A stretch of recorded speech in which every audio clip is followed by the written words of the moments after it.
Et nous voilà de retour à notre émission de télévision. Si vous venez de vous joindre à nous, je vous dis encore une fois merci de suivre cette émission. Bonjour, j'espère que ça va très bien chez vous. Nous, à l'émission, évidemment, avec l'été, comme vous voyez, donc le sourire revient avec le soleil aussi. On a un pays très intéressant avec lequel on doit parler. Enfin, on va vous parler d'un pays très intéressant. Vous connaissez certainement ce pays, la République démocratique du Congo. Il y a de plus en plus de Congolais, en fait, une grande communauté congolaise qui vit à Montréal et qui vit au Québec parce que l'on parle le français aussi. Mais comme vous le savez, il y a eu des élections dernièrement dans ce pays. Et je crois que vous savez aussi qu'il y a eu de nombreuses manifestations organisées ici même à Montréal avant ces élections. Et aujourd'hui, on a un nouveau régime, en fait, on a un nouveau gouvernement. Son nom, c'est M. Félix Antoine Tshisekedi. Il est le président donc actuellement de la République démocratique du Congo. Nous avons avec nous aujourd'hui un grand homme, un monsieur qui a travaillé très fort et qui continue encore de travailler très fort. Il a été invité lors de la cérémonie même de l'investiture du président Félix Tshisekedi. Il est allé à Kinshasa. Le voilà de retour à Montréal, il vit avec nous, où il fait plusieurs activités. En fait, l'objectif même de cette interview, c'est qu'il puisse nous parler justement de son voyage au Congo lors de cette investiture et comment est-ce qu'il voit en fait le Congo aussi pour l'avenir. Et on parlera aussi de ses activités ici même à Montréal. Bonjour, merci de votre présence. Merci, bonjour Harry. J'ai fait une longue introduction. Merci, c'est bon, c'est magnifique. Ça valait vraiment le coup. Dites-moi, qui êtes-vous? Moi, c'est Liévin Moudou Moujikabeya. J'ai multiples fonctions ici à Montréal. D'abord, je suis enseignant. J'enseigne à la commission scolaire de Montréal sur le professeur d'histoire. Bientôt la retraite, au mois de juin. Juillet, bien sûr. Et je suis président du Centre africain de développement et d'entraide. Siège social à Pointe-Saint-Charles. Maintenant, je suis président de la fondation Félix Antoine Tshisekedi, FOFAT. Les papiers, on vient d'avoir, les lettres patentes. Et je suis président honoraire de l'IDPS Canada. Donc, j'ai commencé à être président de CELIL, des sections, vice-président fédéral de l'IDPS Canada, depuis que je suis ici au Canada en 1995. Bon Dieu, vous avez plusieurs fonctions, hein? Portez plusieurs chapeaux. Comment faites-vous? Bon, on se partage à gauche, à droite. En plus d'être grand-papa. Bien sûr. Oui. Vous avez été invité tout récemment en République démocratique en fait, du Congo. Il y a eu investiture du nouveau président. Avant de parler même de cette investiture-là, on va revenir un petit peu vers le passé. Dites-moi, quel est votre sentiment par rapport à ce qui s'est passé avant même ces élections, durant cette campagne? Pour moi, avant cette élection, c'est 32 ans de lutte pour l'état des droits dans ce pays-là. Comme je disais tout à l'heure que j'étais vice-président de l'IDPS Canada, c'est le grand parti d'opposition au Congo qui a lutté depuis l'époque de Mobutu et jusqu'au moment où Félix Antoine Tshisekedi vient de prendre le pouvoir. Ça a été toute une longue marche. Donc, 32 ans de lutte contre la dictature. Donc, le sentiment, c'est quoi quand le président de l'UDPS, Félix Tshisekedi, est au pouvoir, c'est un soulagement pour tout un peuple qui a souffert pendant 32 ans de lutte. On vous a vu sur le podium même, les photos à Kinshasa lors de l'investiture. Vous étiez là, mais il y avait également quelqu'un que j'ai cru apercevoir, je pense que c'est l'oncle de Félix, le frère de M. Tshisekedi, le défunt. Oui, il s'appelle aussi Chilombo. Son frère qui était là et on l'a vu verser des larmes, très ému. Oui. Lui, il est à Ontario. Il est aussi au Canada. Ça fait longtemps qu'il est au Canada. C'est Marcelo Chilombo. S'il a versé des larmes, c'est comme moi je pouvais verser des larmes maintenant. 32 ans de lutte. Vous nous avez vu dans l'hiver, c'est moins 45, moins 40, marcher. Parce que vous étiez là, vous nous interviewez en 97, tout ça, quand on était les vrais combattants devant les gens. Et 32 ans d'élite comme ça, quand vous voyez un jour le pouvoir, vous l'avez. Vous avez lutté et vous avez ce pouvoir. C'est l'émotion. C'est cette émotion-là que tout combattant de l'IDPS qui a souffert comme nous avons souffert, ces gestes-là, chacun de nous devait les faire. Vous étiez à Nous Kinshasa. l'avons fait aussi. Vous étiez à façon. Kinshasa, le temps passe très vite. Qu'est-ce que vous avez constaté? Qu'est-ce qui vous a frappé? Ça faisait longtemps que vous étiez parti quand même de ce pays? Oui, de ce pays-là. Depuis combien de temps déjà? Je suis ici depuis 1995. Mais en 2009, je suis allé, au moins. J'étais toujours perdu. Là, 10 ans après, je suis allé. Non, moi, je me suis rendu à Kinshasa, bien sûr, vous l'avez dit, c'était pour l'investiture, prestation de serment du président élu Félix Antoine Tshisekedi. Donc, j'ai assisté à la prestation de serment. C'était le sentiment de satisfaction pour tous les peuples congolais. Tout le monde était content. Moi, j'étais dans la salle, et les invités étaient là. Et par après, c'est la base qui s'est présentée. La base, c'est quoi? C'est tous les militants de l'IDPS. Ils n'étaient pas invités, ils se sont invités. Et ils sont entrés dans la cour, donc au Palais de la Nation. Donc c'était une satisfaction pour tout le monde, un soulagement pour tout le monde. Il fallait voir la joie des petits, des grands, des jeunes, des vieux, comment tout le monde était content quand le président a prêté serment. Et prêter serment, passation de service, sans violence, sans guerre, dans un pays du tiers-monde, c'est la première. Voilà pourquoi je peux dire que nous sommes aujourd'hui soulagés tous. Dites-moi, ces élections ont été contestées. Quel est votre commentaire? Un peu partout dans le monde, quand il y a les élections, les perdants contestent. Donc c'est une situation normale. Mais la seule situation que je regrette, nous sommes ici à Montréal, nous sommes au Canada. M. Harper était au pouvoir. Il a perdu. Il pouvait contester 1 minute, 2 minutes. Et après, on laisse les choses continuer à la normale. Trudeau continue à gérer le pays. Mais chez nous, on perd ou on gagne, ça reste comme une chanson toute la vie. Non. Il faut savoir que le mandat est de 5 ans. Si j'ai perdu maintenant, dans 5 ans, je vais revenir aussi. Si je suis fort, je m'organise pour que je puisse gagner les élections prochaines. C'est ça que je déplore dans ces pays-là. On va chercher la vérité des urnes jusqu'à quand? Est-ce qu'on aime ces pays? On aime la population? Si on aimait les pays ou si on aimait la population, on accepte la défaite, quelles que soient les conditions. Mais on travaille pendant 5 ans, la main dans la main. Ici, on voit l'opposition qui travaille. Bien sûr, quand le pouvoir en place fait quelque chose qui ne va pas, l'opposition s'oppose. C'est ça l'erreur que les autres qui ont perdu devaient faire. Mais chez nous, je ne comprends pas. Est-ce qu'on veut freiner, donc on veut mettre le feu pour que ces pays-là brûlent ou quoi? Justement, c'est justement là ma prochaine question. Félix Tshisekedi est actuellement le président de la République démocratique du Congo. On a vu déjà plusieurs choses qui sont effectuées, entre autres les routes un peu partout.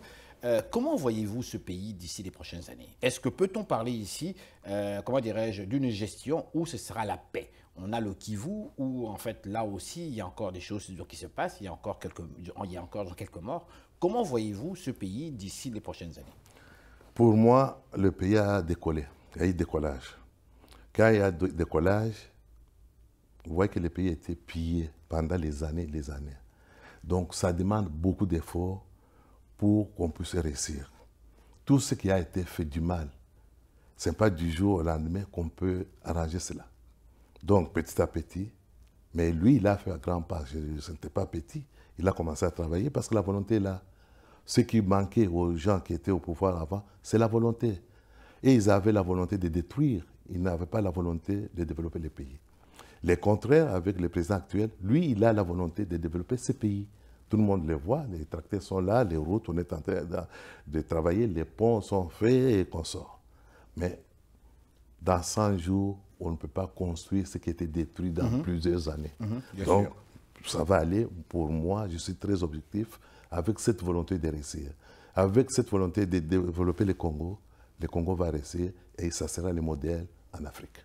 Il y a de nombreux Congolais, il y a en fait des Africains aussi qui sont sceptiques, qui perçoivent d'autres adversaires à l'intérieur même en fait de ces pays. J'en cite un, Jean-Pierre Bemba, j'en cite l'autre, Moïse Katumbi, sans compter M. Fayoulou. Est-ce que croyez-vous que ces hommes politiques vont en fait arrêter tout simplement et accepter la situation sans mot dire, ou bien d'après vous, on peut aller vers, comment dirais-je, encore quelques problèmes techniques ou en fait quelques problèmes sociaux d'ici les prochaines années? Déjà, parmi les trois que vous venez de citer, il y a déjà un qui veut être dans l'opposition républicaine, qui veut travailler, mais dans l'opposition pour le développement de ce pays. C'est Moïse Katumbi. Donc Jean-Pierre Mbemba, je ne connais pas encore sa position, mais la situation de notre ami et frère Fayulu, c'est regrettable, parce qu'il doit comprendre dans la vie qu'on peut gagner comme on peut perdre. Et si on perd, on change les cadres, on change les caps pour réussir dans 5 ans qui arrivent. Dites-moi, que répondez-vous à ceux qui disent que les élections ont été truquées, qu'il y a eu arrangement entre Kabila et Félix? Ils n'ont pas de preuves. Ils n'ont pas de preuves. Selon vous, c'est faux? C'est faux. Pourquoi? Parce que celui qui réclame la vérité des urnes, M. Fayulu, il est parti à la Cour constitutionnelle. On lui a demandé des preuves. Il n'a pas sorti des preuves. Il demande à la Cour constitutionnelle de sortir des preuves que Félix a gagné. Ça ne se fait pas. Ici, quand vous allez porter plainte contre quelqu'un, vous amenez des preuves. Vous dites, voilà, moi j'ai gagné, mes bulletins sont là, et qu'on sort. Il comptait sur le prêtre. Les prêtres n'ont pas sorti les preuves, n'ont pas sorti les bulletins. Donc, est-ce qu'on peut croire sur son bon vouloir de dire qu'il a gagné? Ou on croit à ce que la Cour constitutionnelle a décidé? Dans tous les pays du monde, quand il y a contestation, on va à la Cour constitutionnelle. Et la Cour tranche. Dès que la Cour tranche, je pense qu'on prend ses pelles, on enterre. Et on travaille pour le développement de ce pays. C'est ce que Fayulu devait faire. Et d'ailleurs, ceux qui sont encore sur les doutes, ils n'ont qu'à voir les grandes personnes, les grands politiciens de ce pays-là, qui commencent à sortir des vérités. Hier, moi, j'ai dit dans le journal, M. Mboussa, il a déclaré que son frère... Mboussa Nawis, quelque chose, oui. Que son frère Fayulu, c'est lui qui est dans l'erreur et c'est lui qui trompe la population. Ce qu'ils ont fait à Genève, c'était du mensonge. Je l'ai lu aussi. Mais comment expliquez-vous ce changement, changement de cap? Qu'est-ce qui s'est passé selon vous? C'est pour vous dire que maintenant, tous ceux qui doutent encore vont se rejoindre à ceux qui travaillent pour le développement de ce pays. Il y a beaucoup de choses cachées. Fayulu ne dit pas la vérité à la population. Il est tenté de mentir. Son problème, c'est les dépenses qu'il a faites. Quand il pense à ce qu'il a fait comme dépenses, et les gens qui l'aidaient, qui étaient derrière, parce qu'il y a aussi d'autres pays, d'autres organisations qui étaient derrière, qui voulaient que lui passe. Le monde des affaires. Le monde des affaires. Oui. Maintenant, toute cette charge-là sur son dos, c'est ça qui le fait pleurer. On va parler du futur du Congo comme tel. On va parler des investissements, un sujet qui en fait m'intéresse. Comment présenter ce pays qui, depuis d'ailleurs en fait son accession, en fait l'indépendance 60, a vécu quand même quelques turpitudes, quelques problèmes, des très graves problèmes jusqu'à ce jour. Finalement, on connaît très peu le Congo sur ce que le Congo peut représenter sur la scène africaine et mondiale. Comment attirer les investisseurs? Comment dire aux hommes d'affaires canadiens, québécois qui nous suivent aujourd'hui, le Congo, ça vaut le coup? Oui, dire que le Congo est très peu connu, je ne pense pas. Ils connaissent et font semblant. Ils font semblant selon vous? Ils font semblant d'après moi. Moi, je suis avec les gens, les autorités de ce pays. Parce qu'au Congo, il y avait des turbulences. Ils ne savent pas qui devait être président. Chaque puissance avait son candidat. C'est pour ça qu'il Fayulu est tenté de se tirailler. Il y a les gens qui supportent Fayulu, qui étaient là, qui tiraient de leur côté. Il y a les gens qui supportaient Félix, il y a les gens de Kabila, tout ça. Tous ces gens-là savent que le Congo, c'est une grande puissance. Ils font semblant qu'il y a les troubles, ainsi de suite, qu'ils n'ignorent pas. Tous ces gens-là, bientôt, c'est à nous de bien travailler, c'est au gouvernement de bien travailler, c'est au président de bien travailler, vont courir encore derrière nous. Il y en a. Pourquoi le président est aux États-Unis? Il y a le premier ministre belge qui court pour aller le voir. Il y a les gens qui le voient la nuit, qui font tout. Les jours, ils peuvent faire semblant qu'ils ne connaissent pas le Congo. Le Congo, tout ce qu'on peut faire, c'est nous-mêmes. Nous devons soigner notre image. Nous-mêmes, la façon de travailler, nous-mêmes au Parlement, nous-mêmes avec notre gouvernement, si on met un état de droit qu'on a souhaité, s'il y a la démocratie, s'il y a la sécurité, vous verrez que le Congo va revenir le grand Congo qui a été toujours le Congo. Alors, on va oublier les si. Parlons de l'avenir. L'avenir est là, les travaux sont là. Vous avez compris que le Congo, et le président Félix Tshisekedi, c'est les partenaires privilégiés des États-Unis. Est-ce que vous pouvez être partenaire privilégié des États-Unis et ne pas être connu? Donc, c'est ça que la question que je pose aux gens qui doutent encore. Le Congo est le partenaire privilégié des États-Unis. Le président du Congo est le partenaire privilégié des États-Unis. Pourquoi on ne peut pas décoller? Nous devons décoller. Le Congo va décoller.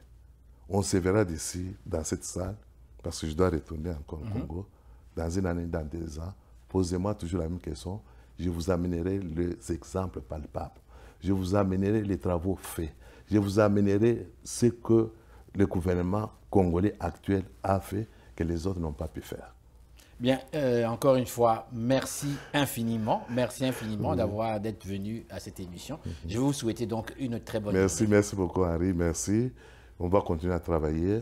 On compte sur vous, on compte sur les médias, on compte sur la transmission des informations. On compte sur la transmission des vraies informations qui se passent au Congo et non pas sur l'illusion ou sur les gens qui rêvent encore un Congo sombre. Le Congo va aller de loin. Bien voilà, alors restez là, nous sommes de retour tout de suite après ces réclames publicitaires.